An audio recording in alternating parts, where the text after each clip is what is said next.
Welcome back into the Missouri Southern Coaches Show, everybody. We talked offense with Houston Roteach. Now I'm joined by redshirt junior defensive back Peyton McKee. Peyton, first of all, thanks for taking the time to be here, of course. And for those that don't know, Peyton is a Springdale, Arkansas native. And I've got a question about your high school days. As a senior, you had over 1,200 receiving yards, over 90 receptions. Then you transitioned into a defensive back. What was that move like from you going to offense to defense?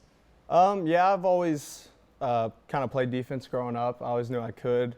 I was more of a physical receiver, like blocking and stuff, and Missouri Southern was the only team that recruited me as defense. And talking with them and getting to know the coaches, I could see like my potential as a defensive player, and I really like the coaches here. And yeah, since I moved to defense, I haven't looked back. I actually enjoy defense more than I do offense, and I never thought I'd say that.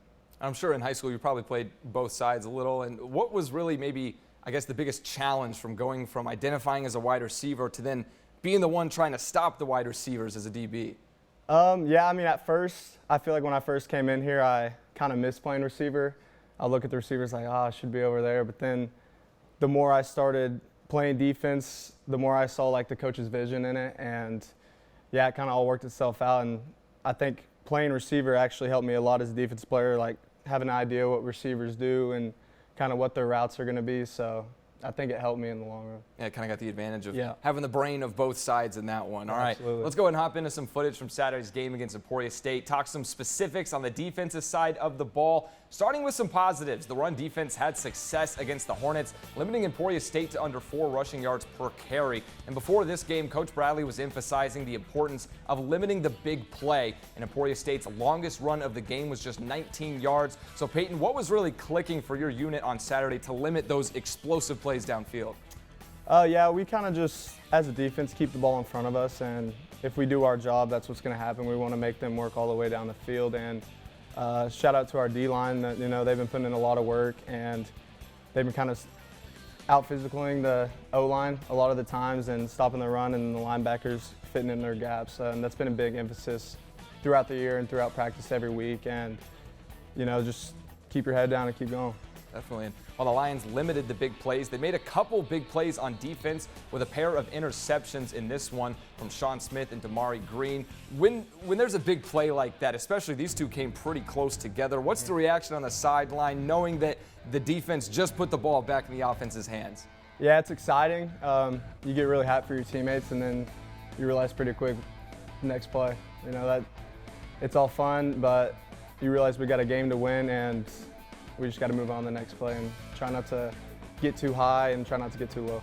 Definitely. And speaking of kind of the highs and lows of this one, some strong plays from the defense, but also at one point 4 unanswered touchdowns for Emporia State. What were the Hornets doing well? I know Coach Bradley mentioned that high octane. Was the tempo a factor in this one, or what really made it hard to string together stops?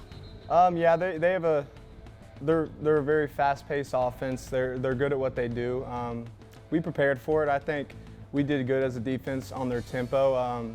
First half, they kind of got us, and we had a few busts. And I think in the second half, we really locked in. We knew what they were doing, and we kind of put a stop to all that. I don't think the tempo really got us, though. Definitely. All right, let's go ahead and hop now into some defensive numbers from Saturday's game. No surprise here as Zach Bergman once again leading the Lions individually with 11 total tackles against the Hornets, including the Lions' lone tackle for loss in this one. Demarion Brownlee had 5 tackles with a pass breakup as well. And as we mentioned, both Sean Smith and Damari Green hauling in the INTs. So Peyton, I talked with Coach and Houston about kind of this being the halfway point in the season. 6 games down, 5 games left. In this final stretch of the year, what kind of improvements, what step do you want to see your defensive unit take as a whole? Yeah, I think we can just keep our head down and keep going. We have belief in each other. We always have.